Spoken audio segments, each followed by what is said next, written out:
Seja muito bem-vindo à 24ª aula do curso Missão Liberdade Financeira. Eu sou o professor Tiago Campos e hoje você aprenderá como montar o seu plano para se livrar das dívidas. O tempo de aula é um pouco curto, mas a depender da quantidade de dívidas que você tenha, você terá um árduo trabalho pela frente. Vamos à aula! O que temos para hoje, então? Para montar o nosso plano de quitação das dívidas, ou melhor, para montar o seu plano de quitação das dívidas, a gente vai ver como elencar, tá? Todas elas em função do 7. Vamos ver como negociar junto ao credor, que será um primeiro passo para montar este plano. Vamos ver se será necessário estudar a portabilidade das dívidas e, por fim, se será necessário consolidá-las. Como que você vai elencar o seu 7, então? Na última aula eu te pedi para pegar todas as dívidas e relacionar na frente delas qual é o 7, tá? E aí você vai fazer simplesmente ordená-las em função do maior 7 para o menor 7. O que eu preciso? Que você tenha muita atenção para fazer essa relação. O 7 tem que estar certo, porque é em função do 7 que a gente vai nortear nossas decisões, tá? Então tenha certeza que você chegou ao 7 correto para cada uma das dívidas. Então, nada mais, nada menos do que isso, né? Você vai pegar lá o seu maior 7 e vai fazer a sua lista para o menor e vai colocar, então, lá do menor, seu carro, depois sua casa, um consignado que você tenha, um empréstimo com roupas, enfim, eletrodomésticos. Nada mais, nada menos do que ordená-los, tá? E a gente vai começar pelo maior 7, tá? Vamos lá. Primeiro passo, você vai chamar o credor para conversar. Dependendo da dívida, você vai ter que ir lá pessoalmente, às vezes pode ser feito por telefone, mas ainda que for por telefone, não negligencie isso, separe um tempo, faça a coisa com bastante zelo. Precisa estar de posse de todas as informações relativas àquele contrato, em especial o 7 e os juros base, se tiver mais algum seguro embutido, mais alguma tarifa, tenha posse disso tudo para que você consiga conversar com ele, tá? E você vai iniciar a sua conversa dizendo que tem interesse em adiantar o pagamento, visando a redução do montante de juros pagos, para ver o que ele pode fazer. Poxa, será que nesse caso aqui vai ser mais interessante começar a pagar as últimas? Será que dá para redistribuir isso de alguma forma que eu reduza o meu 7? Rola a bola para ele, e aí ele vai ver o que ele vai te responder. O que é importante, independente do que ele te resolver, mesmo que já seja boa para você a opção e caiba no seu orçamento, é importante voltar uma contraproposta, tá? Premissa básica de negociação. Nunca fique com a primeira opção. Essas pessoas, em especial quem trabalha já na área de finanças, nunca entregam tudo na primeira opção. Sempre dá uma opção, mas com mais uma gordurinha para queimar. Então, se ele falou já está legal, explora mais, pode ficar ainda mais legal. Tá? Barganhe sempre. E você precisa perguntar para ele, na hipótese da quitação à vista, de tudo que falta, de todo o residual, qual o valor que eu tenho que pagar hoje? Por que isso vai ser relevante? Daqui a pouquinho você vai entender com mais exatidão, mas pode ser necessário que pode ser que seja melhor você fazer um maior empréstimo, quitar tudo que você tem e ficar apenas um ponto de dívida, tá? Então, você precisa terminar essa negociação somente quando tiver este valor da oferta de quitação integral do residual em mente, tá? Isso tem que estar muito certo na sua cabeça. Essa é informação muito relevante nessa conversa. A segunda hipótese, tá? Beleza. Primeiro passo, você foi lá, negociou com o seu credor e viu o que ele poderia fazer de melhor para reduzir aquilo. Primeiro passo dado. Geralmente, dessa conversa, o que você tem de mais útil é o valor a ser pago se você fizer o pagamento integral naquele momento. Porque ele já está lá, você já está pagando, ele não costuma ceder muito nesse tipo de negociação, não, tá?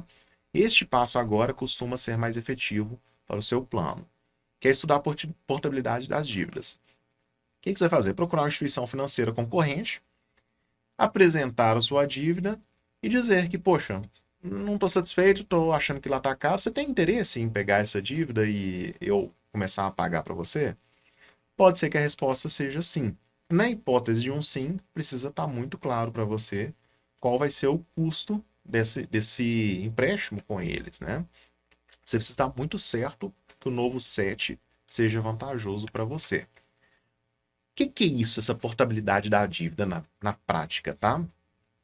Vamos lá. Eu tenho aqui a minha dívida, o meu carro financiado com o banco A. Beleza, tô lá pagando meus juros mensais. Lembre-se que, conforme visto anteriormente, o banco foi o intermediador. Ele me deu o dinheiro para eu pagar o fabricante do carro, mas eu não tinha esse dinheiro, agora eu tenho que pagar o dinheiro para o banco dividido, né? Parcelado com juros. Tá. O banco tá feliz com isso, na época eu aceitei, mas em determinado momento eu falei, poxa, isso tá caro. Não tá legal. E aí entra a portabilidade da vida. Você vai lá no outro banco e fala: eu tenho essa dívida, esse financiamento aqui, vocês me oferecem alguma coisa melhor? É a beleza do livre comércio, da concorrência acontecendo na prática. Este outro banco que você foi bater na porta dele ali agora, é claro que ele quer lidar com o seu dinheiro. E conforme eu disse atrás, toda negociação tem uma margem para queimar. O que este banco que quer trabalhar com seu dinheiro opta em fazer? De regra, isso aqui quase sempre funciona lindamente. Como ele quer trabalhar com o seu dinheiro? Ele quer ter um relacionamento com você. Afinal, ele já entendeu que você é uma pessoa que contrai dívidas. Você ali, pode ser que você a próxima dívida seja com ele, e aí ele consegue deixar uma margem maior. Mas neste momento ele vai lá, reduz um pouco a sua margem de lucro, fazendo com que você pague menos juros para ele, fique interessante para você sair do outro banco e ir se relacionar com ele. Isso é uma prática muito comum que poucas pessoas desconhecem, afinal, né, não é divulgado de regra uma coisa que é boa para o consumidor. Mas fato é, foi ao credor original da dívida lá, sem negociação, não deu certo, que é o que provavelmente vai acontecer, vai no concorrente. O concorrente te quer. Ele quer levar para lá o seu dinheiro. Tá? E aí a coisa começa a ter uma chance melhor de ser negociada. E no concorrente, quando você estudar a portabilidade, pergunte a ele também da mesma forma. Quanto é que fica para eu quitar isso tudo à vista? Para cada uma das suas dívidas, você vai repetir esse passo e precisa ter esse valor muito claro, tá? Né, e sendo repetitivo, importante. Para que seja bom para você, você tem que olhar o set do seu banco atual, da sua instituição financeira atual, e com este concorrente. Tem que ser mais barato, senão não faz o menor sentido, óbvio, né? E por fim, o que é a consolidação das dívidas? De posse do valor de todas as suas dívidas, bem como qual seria o valor necessário para quitá-las integralmente à vista, isso que eu falei que você não pode sair nem do credor original, nem do concorrente, sem ter essa informação, você deverá ir a algumas outras instituições e orçar qual seria o valor para pegar neste exato deste montante inteiro, tá? Então vamos lá, o que é isso na prática?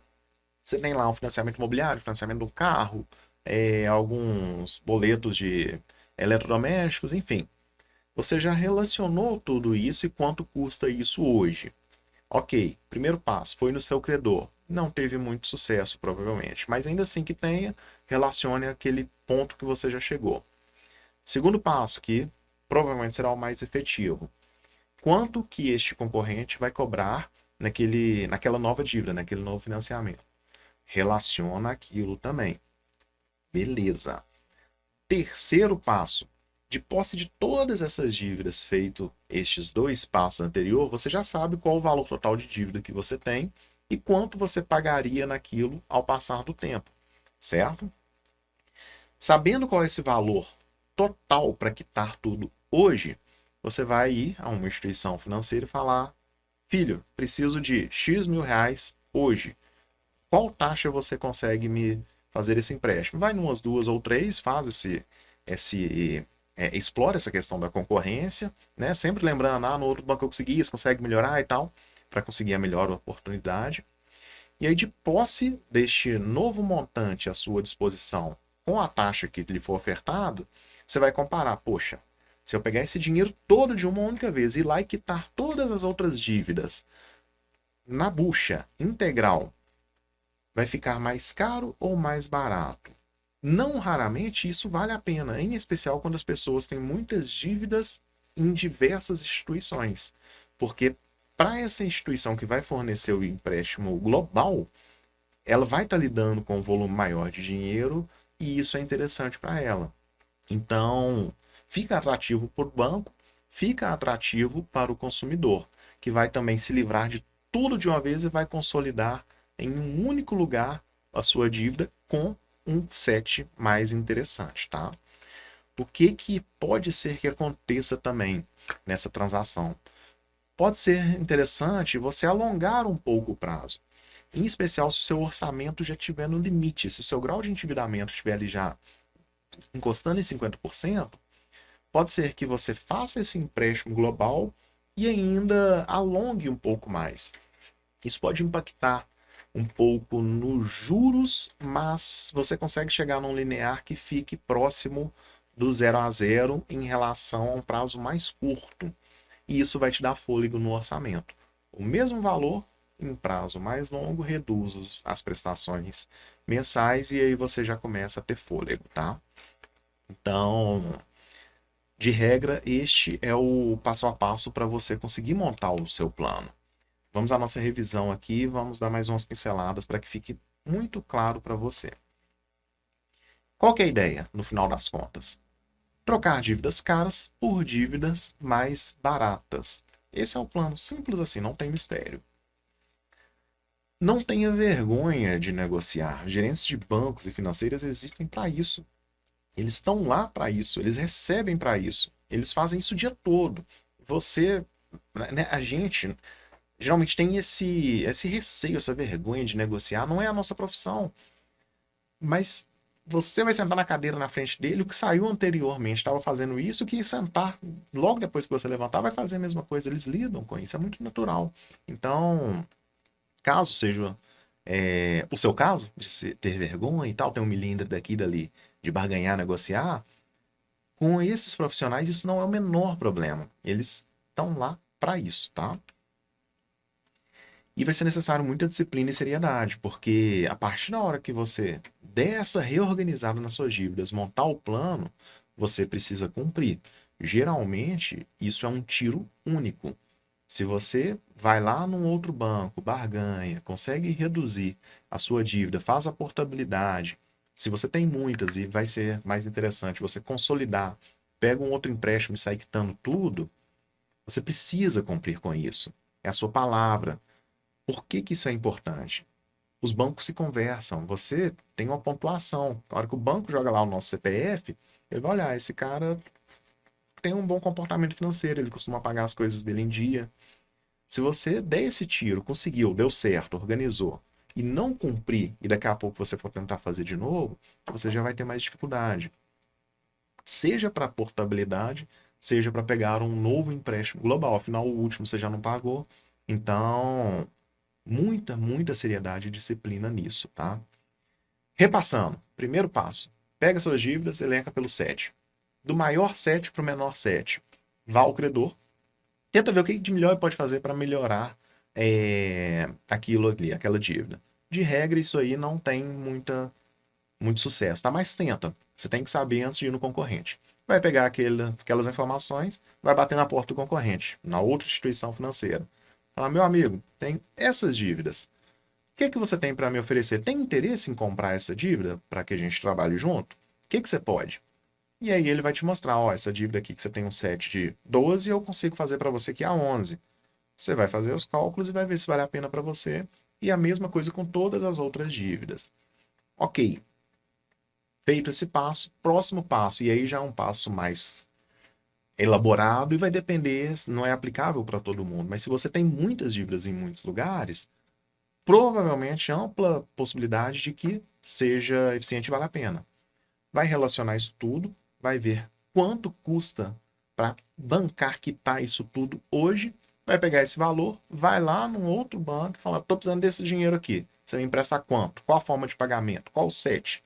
E aí você vai comparar esta oferta de um grande volume de dinheiro com aquilo tudo esparramadinho, comparar. Se isso aqui ficar mais atrativo, provavelmente vai ficar, pega o dinheiro, vai lá, paga todo mundo e a partir dali você só tem que pagar este novo empréstimo. tá bom? Este é o mapa do seu plano, tá? O que eu preciso que você faça para completar o seu aprendizado, então? Se você tiver muitas dívidas, monta um cronograma. Pega aí, organiza tudo direitinho e fala: semana que vem eu vou negociar essa, na próxima semana essa. E já deixa isso muito bem esquematizado para que você não se perca da ordem das prioridades, né? Das suas dívidas. E aí a citação de hoje é: quem se livra das dívidas enriquece. Simples assim. E como queremos, não vou nem falar de ser rico, mas queremos ser livre financeiramente, tem que se livrar das dívidas. E aí a liberdade financeira não deixa de ser uma consequência. Agora você tem as informações necessárias para organizar as suas dívidas, montar o seu plano de quitação e, enfim, começar a se livrar das dívidas. Lembre-se sempre, para alcançar a liberdade financeira, é necessário, é uma condição inegociável que todos os meses você tenha um residual da sua renda para que você possa investir. Se você ficou com alguma dúvida dessa aula, por favor, compartilhe comigo aqui na área do aluno, em nosso perfil no Instagram ou no nosso canal do YouTube. Onde preferir, só não vale ficar com dúvida. Nos vemos na próxima aula, onde vamos tratar de algumas estratégias para aumentar a sua renda e, claro, auxiliar a quitar as dívidas. Um grande abraço e até lá!